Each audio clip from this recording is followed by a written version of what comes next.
مینانو ورونو د الله جل جلاله د بندگانو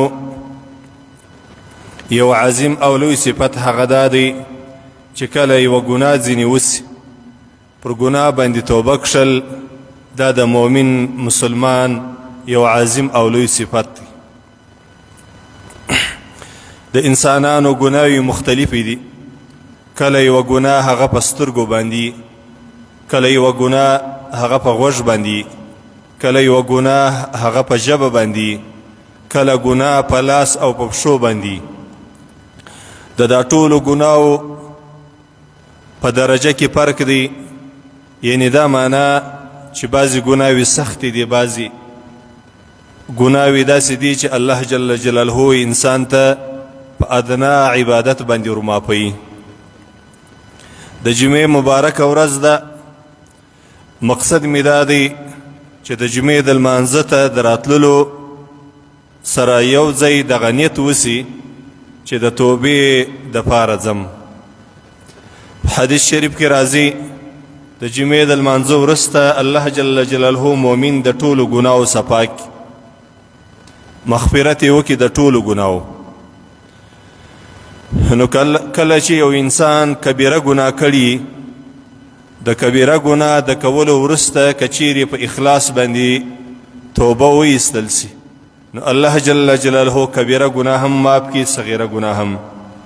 اوس د انسان دا ځای نه دی معلوم چې زما د کبیره د ګناه کولو وروسته څونه ژوند پاته دی. زه به په دغه کبیره ګناه باندې مبتلا یم، مرګ به راته راسي، خو او که به زه د دغې ګناه څخه خلاص سم، مرګ به راته راسي.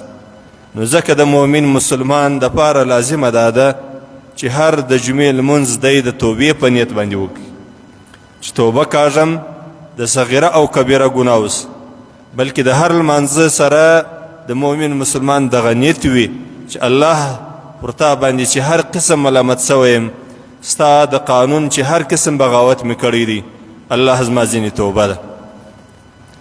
په قرآن عظیم شان کې الله جل جلاله فرمایلی دی الله جل جلاله هغه ذات دی چې د مؤمن مسلمان د خپلو بندگانو توبه قبلوي. هو الذي يقبل التوبة عن عباده ويعفو عن السيئات ويعلم ما تفعلون. الله جل جلاله هغه ذات چې د مؤمنانو توبه قبلوي، د دوی د بدو اعمالو چې مؤمن مسلمان که نر وي که ښځه چې کوم بد عمل یې ترسره کړی، دغه بد عمل الله جل جلاله بخشي. او الله جل جلاله د مؤمن مسلمان بلکې د هر انسان په هر هغه څه باندې خبره دی چې انسان یې ترسره کړي، د بدو اعمالو او که ښه اعمال وي. که چیرې یو انسان هر څونه پټ او یوازې او تنها یوه ګناه وکړي، یوه ګناه د ده څخه صادره سي وسي، نو الله جل جلاله د دغې ګناه لیدونکی دی، الله پوره ورباندې خبر دی. هو الله الذي لا إله إلا هو عالم الغيب والشهادة هو الرحمن الرحيم. الله جل جلاله